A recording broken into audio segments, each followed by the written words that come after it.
In our next panel, we're going to explore how potentially uncool brands in traditional industries can harness the power of creativity. I'm joined live in the studio by Rachel Gilley, EMEA President and UK MD of Clarity, and Lindsay Ashworth, Head of Digital Marketing for EMEA for insurance giant Aon. And down the line from Johannesburg, we have Nontokozo Madonsela, Group CMO of Financial Services Group Momentum Metropolitan Holdings. Ladies, welcome to Condensed. Hi. Thank you. Lovely to have you all here. So, Rachel, coming to you first. You work at Clarity with a lot of tech startups and scale-ups. You work with big global brands, so you've got the whole ream of creativity from the hustle at the start of a company to huge brands where creativity is actually just a core part of their long-term marketing strategy, and big campaigns and big budgets are the name of the day. Yeah. But when we're looking at, we're saying uncool, sorry Lindsay, sorry Nonto, when we're looking at kind of slightly more traditional, mature sectors, there's a different challenge of being creative in those sectors, isn't there? Yeah, I think it raises different questions about how you actually approach creativity. So whether it's agriculture, industry, law, property, of which we cross all of those, there are some tenets that still ring true.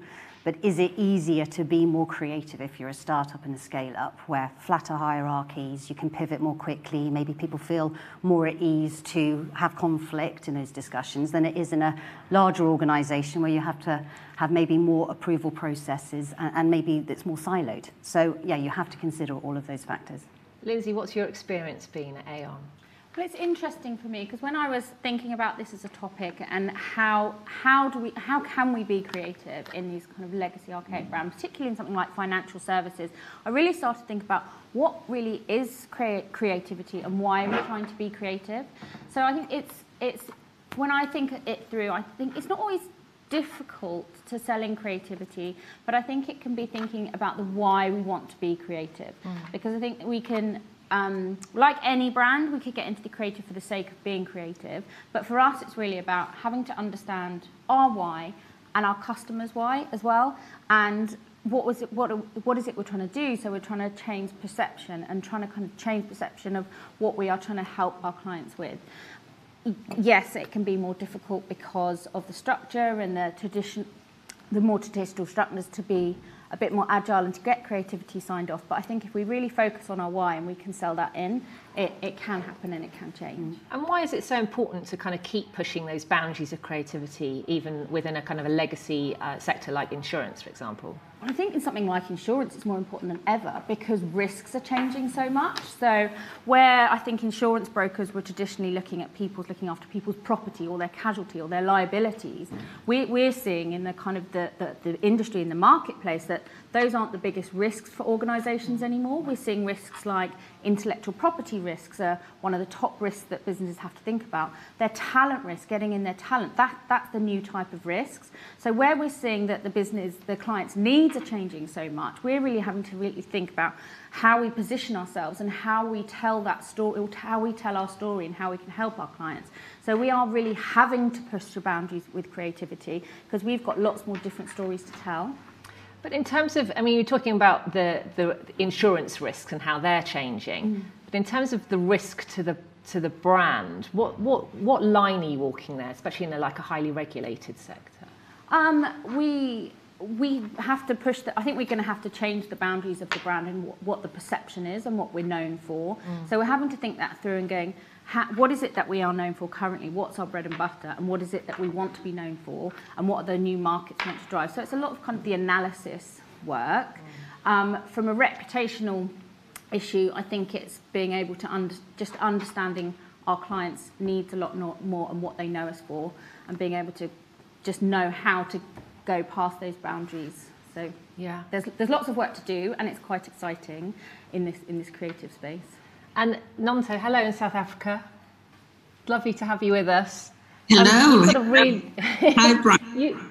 It's great to have you again at another one of our events. You've got a really interesting background for somebody who's now in Chief Marketing Officer for a huge financial services firm. Your background's in FMCG before you've moved into this potentially drier area. Tell us a bit about your background and experience and how you've brought all that big brand stuff to financial services in terms of inspiring your teams and coming up with big creative ideas. Yeah, so I've just got over 21 years in marketing experience and nearly half of those I've spent selling tobacco, selling Coca-Cola, and selling beer. And that has served me very well in terms of how I lead and push the boundaries. I think that a lot of financial services businesses tend to recruit people from within the sector. So I told you, ladies, a couple of days ago that speaking to a headhunter before transitioning industries, he said to me, how are you going to sell financial services when you don't have that experience? And in that moment, the answer that came to mind was, ultimately, marketing is about changing human behavior. That's the first thing. Whether I sell you a flight ticket, or I sell you a book, or I sell you a packet of soup, or an insurance product, all of that is being sold to a human. So I love reminding my team that we are talking to humans with emotion, and we are in a space where there is so much competition for attention. So that's basically what's kind of helped to unlock how our brands go to market. And also, I think, Maya, what tends to happen is some things are seen as creative only because they haven't ever been done in that business. I'll give you a simple example. We're doing a conference with our brokers, and we said, some guys, you must wear jeans. They're used to wearing like suits and like full tie, fully suited ties and whatever. And we're like, no, what about sneakers? What about no tie? You could swear we had said they should, bring something weird onto stage. It was just, relax a little bit, be approachable a little bit. And so in that context, that was, slightly wild, like really. Nonto, how wild can you go in a regulated industry? So it depends. It depends on what it is that in what aspect of your comms or the message are you pushing the territory, and how. What is important for us is that we never overpromise. We stay true to what we technically offer. I often say to the team, please can we make sure that legal signs off. Obviously, there is rigor in making sure that, if the product can deliver so much in such and such time and the payments must be paid in that way, that as marketing, we don't mess around with that. But where we push the boundary is how we talk about the product. And, one of my favorite things to look at, guys, is if you think about, cigarette brands, you'll remember the big campaigns that Peter Stuyvesant used to have. Do you guys remember? You are old enough to remember those campaigns. Sail in Mexico, hang out in Cancun, be in Bali, or whatever that ad was. I was there for 3 years and I loved the ads. But the point is, smoking cigarettes will never give you that holiday, ever. But having a good financial services product will. So when we're talking about these things, I'm like, why are we not understanding human emotion? How does drinking a whiskey put you in, live the Bond life? It doesn't. It gets you drunk. But if you save well, if you invest well, if you have a broker and an advisor, you can absolutely live like Bond. Rachel, both Lindsay and Nonto have brought this back to being human, which is not necessarily something that comes to mind when you're talking about, drier legacy industries potentially. What's your reflections on that? Yeah, well, I think the whole bit about being authentic has never been more true than the last year. I think PR, being able to actually tell those really authentic stories and help companies actually understand how they had to present themselves was really key over the last year, for sure, with lots of our clients. Some had to pivot very quickly. But I think that is at the heart of everything we do. I mean, there's the science element that comes into creativity as well, which you've got to adopt. What's the insight? How would you know your audience, etc. And that all still applies.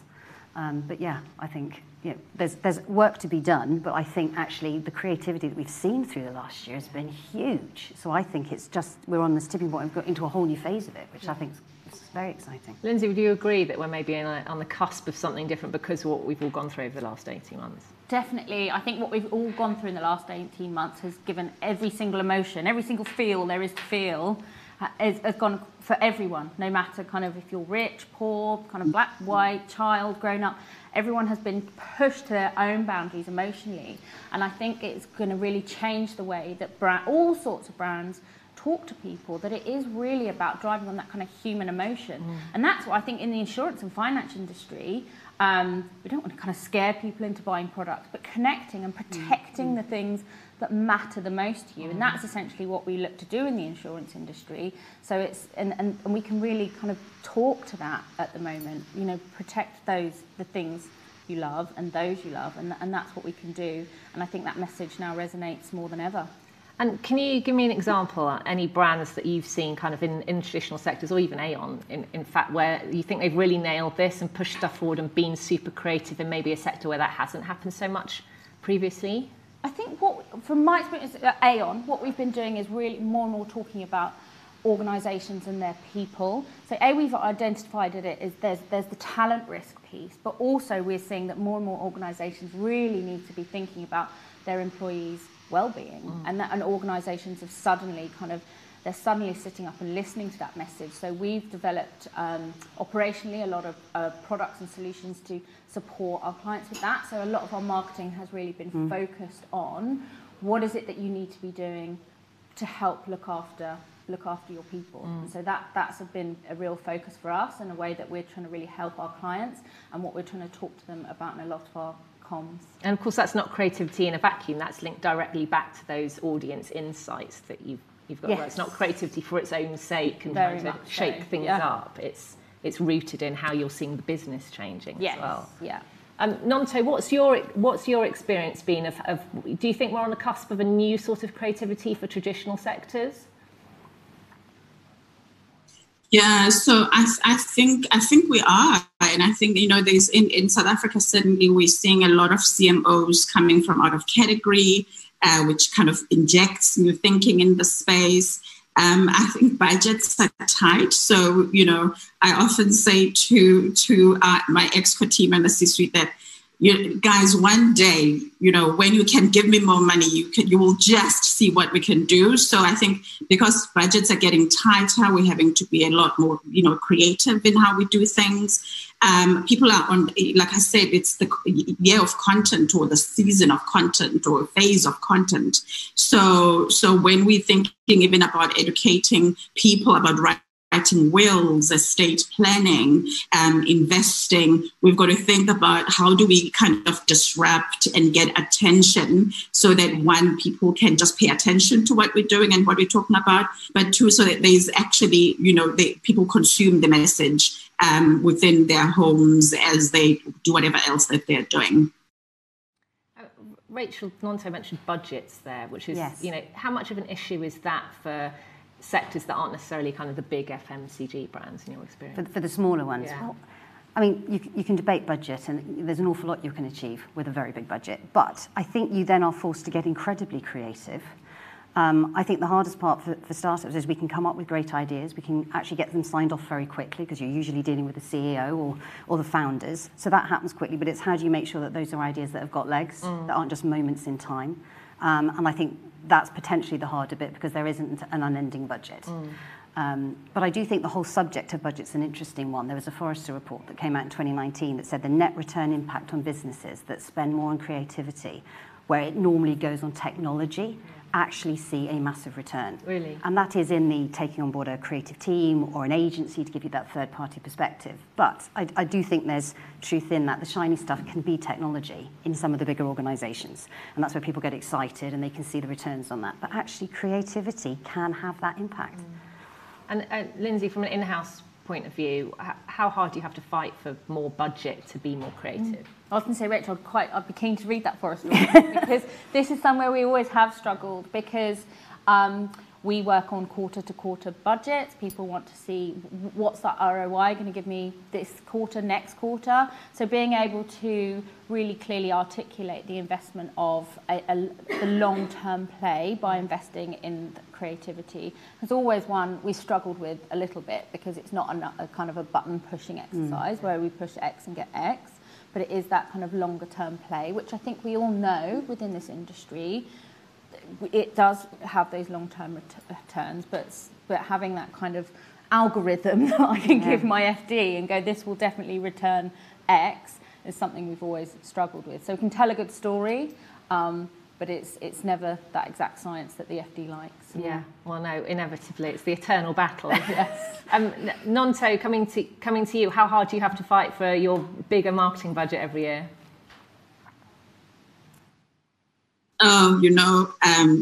I tell the exco that every budget cycle is the time I attempt to resign. What's ready to resign? Because I think, why must these things be so painful? And in traditional, organizations, people, marketing doesn't sit at the center. And I often admire, my peers in FMCG, where marketing defines the agenda of the organization. But the thing I must say that's worked great for me and my team is that when we prove results, they trust us more, and they start to see even what they call the halo effect in terms of, it's fantastic for brokers to go to dinners and barbecues and weddings and talk with excitement about what marketing is doing. So that's kind of facilitated the improvement in the conversation. But I also think that what we learned to do it, and what we've learned to do, is to apply a formula we call 70-20-10. And what that means is that 70% of our budget is allocated to activities that we are almost certain will work. And then 20% of our budget is allocated to activities that were experiments in the prior year, so that we now have learned from and can tweak and prove results. And then 10% of our budget in the 70-20-10 formula are experiments or initiatives that could fail. But for marketers, it is essential that we keep trying new things, whether it is, platforms we're trying that are different, and location where we're activating is different. So even when I kind of have a conversation with the team, like our excos and the finance community, we kind of work back to, have we applied the 70-20-10 principle? And in our spend, are we not gambling too much? We are not putting too much at risk. And that's kind of been a way that it's guardrails, so to speak, in helping us provide a little bit of comfort. Nonto, how closely do you work with third-party agencies in your creative output? Is that a valuable source of counsel for you when you're looking at what bit of that budget the activity will come into? Yeah. The agencies are an extension of my community or execution village. For me, the team, because of sometimes the lacking exposure that the team that I've got has, in terms of just, working in different industries, dealing with different audiences, being highly strategic, being familiar with digital platforms and tech innovation, I think they bring a nice balance to our approach, and they bring fresh perspectives. So both the brands Metropolitan and Momentum that I lead have a strong base of agencies that support us, but we've got some internal, we have studios internally. So the stuff that we can do when the big idea has been conceived or the strategy has been considered and like crafted with agency experts, then we bring some of the execution internally, and then the team kind of continues from that point. The other thing that I had to consider in my case is I was recruited to turn around the brands. So when there is pressure to deliver and be effective, you've kind of got to negotiate for the right balance of resources being made available so that the results can be seen and the board and employees can be happy. Yeah, absolutely. Lindsay, what balance do you have of kind of in-house expertise and agency support? We have what we call our always-on agencies, which is our partners that we are working with all the time, which are an extension of our teams, essentially. Clarity. And then we pull in an overlay for the actual kind of creative concept projects. We will pull in agencies, whether it be globally or at a regional level, for those influence or pivotal moments where we kind of need to, where the big idea needs support. So it may be that we can have the big idea from the operational point of view, and we may need to bring in some, some overlay support to support that. So we have a real kind of balance of always on and then bringing in some fresh ideas to kind of shake things up every now and again as well. And what do your agency partners bring to what you're doing in terms of turbo boosting that creativity? I think what we always want to know from our agencies is, what is everyone else doing? What are you doing for your other clients? And it is just that outside, wider perspective, because you can come very insular in the right and thinking these are the right ways to do things, but it is just getting that kind of outside in view of where you should be kind of driving your brand and delivering those messages. Yeah, absolutely. Rachel, I mean, you obviously work with all sorts of brands. What feedback do you get in terms of what agencies bring to them? Yeah, I think a lot of the larger clients that we start working with are interested in what we've been doing for the startups and scale-ups. So they're interested in how can we get some of that fast-moving approach to what we're doing as a business. And so we talk a lot to them about, well, supporting them, I think, in not being cowed by the legacy structures they might have as an organisation, and how can we be there to give them examples to feed back to the FDs, etc., who need to be convinced that this is actually something that's going to work and have impact. So, and it's a collaboration. You know, we work very closely with clients. We do the joint brainstorming. I think trying to get them involved in all of that to be able to take back is incredibly powerful. And how have you found that creative process over the past 18 months? Has that changed? Has it been more challenging? I think it's been challenging in that some of us have started going back to the office and the magic of a flipboard and everybody in a room together drawing stuff. Did you ever think you'd think a flipboard was magic? No, did not. And so I'm not going to lie, we have missed that. And things happen quicker in an office because you can just make it happen. But I've been astonished at how creative people have been when we've been in lockdown. You know, nobody wants to go on a Zoom or a Microsoft Team call ever again, but we've made it work. We've brainstormed, we've pitched, you've had to do that. Yeah. And I think everyone's just brought it, and we're finding new ways. And I hope we never go back to how it was. I, again, don't like the new normal, but we've just got to challenge everything we knew and just start forging new ways. Yeah, Lindsay, what's your take on that? How has the creative process within your team evolved over the past year or so? I've not been.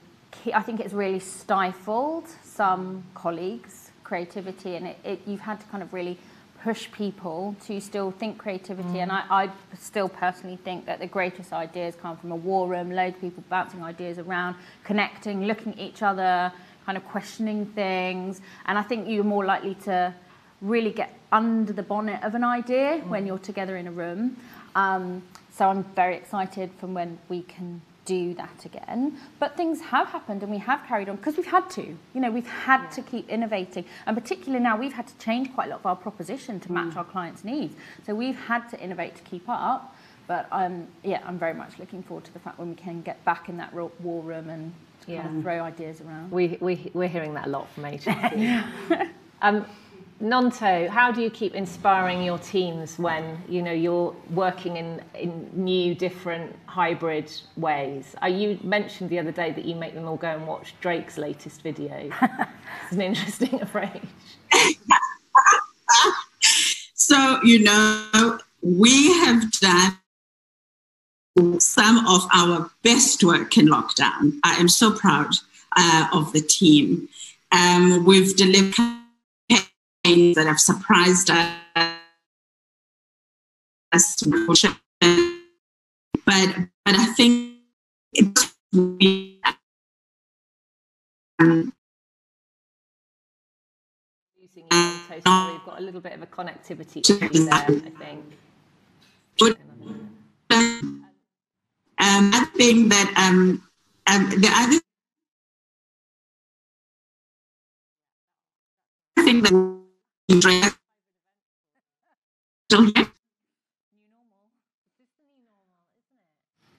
you're not making your teams go and watch Drake's videos, are you, Lynn? No, we have not Drake's videos as such. What I have tried to do, though, I think, and Nonto touched on it, is with the budgetary and kind of allowing a bit of space with your budget. I think there's also allowing a bit of headspace as well, and actually saying to people, go play with ideas. So culturally allowing, giving people a bit the kind of the space and the time to be creative, but also the culture of going, failure's okay. Sometimes it's not really wrong if an idea goes horribly wrong. I think, why did you do this wrong? So I think you can give people that kind of cultural space and permission to fail has been a big thing for me throughout my career, and whenever I've been kind of had teams I need to lead in kind of driving that mentality. But how easy is it to kind of encourage that playfulness in, you know, quite a straight industry? You know, it's full of grown-ups. How do you encourage that playfulness and get people to really look at different sources of inspiration, different sectors maybe, as Nonto was saying earlier? Just encouraging being really curious, I think. And I think agencies really help us with that question, because you can be kind of playing around with an idea. So I think working with agencies to get different perceptions and just kind of asking lots and lots of questions and peeling away layers. And again, going back to the kind of the Simon Sinek of why, just going back to the why are we doing this? Why does this client need exist? Why do all these things happen? So it is just a kind of that process of unpeeling through lots of curiosity. Yeah. And Rachel, how easy do you find it to encourage maybe more kind of straight-laced clients to be more playful? It's easier as the agency. You can come in and they think we're wacky and cool, even if we're not, because it's so completely different. I think something that Nonto said also is important, and we've seen this. When you do get an idea right in a traditional industry, the pride and the excitement that comes from that company when they go out and talk to others is quite a driver. And then you see that sort of build from an internal comms perspective, because that, you know, the internal audience of some of these organisations, there's huge numbers of people working in them, and they all become like another audience for you. So I think when we get it right and they're able to then activate on those ideas and tell people about it, the door slightly opens more easily the next time when you can come in and do it. So you can kind of play devil's advocate, play playful cop a bit. Playful cop, okay, yes. Don't know where that came from. You term. What cop are we? In the financial services. Lindsay, what would be one of your top tips to marketers and communicators, whether working in-house or agency, who are trying to get their teams or their bosses to be more creative and push the boundaries within the kinds of sectors that you've worked in? I guess the things I've mentioned before is don't be scared of failure. Is try everything. If 5 things fail and 5 things win, that's great. So just encouraging and giving people the space and the permission to fail is a big one. Yeah. And question everything. Just question why. When I moved into kind of Aon a long time ago, I was always questioning things, and it was why we've always done it like that. We have to do it like that, but why? And so it's permission to fail and question everything. Rachel, last point, one minute to go. I would say, that there is absolutely no reason why large organisations can't be creative. People say, yeah, but we're not a creative bunch. That's not who we've hired. Anybody can be creative. You've just got to allow people to speak up. There's got to be that element of contention, flatten the hierarchies, allow everybody to get involved. And if you can do that, fantastic. Fantastic, good tips. Thank you very much, ladies, for joining us. Great discussion. Sorry we lost Nonto at the end, but she's brilliant. I always love having her along.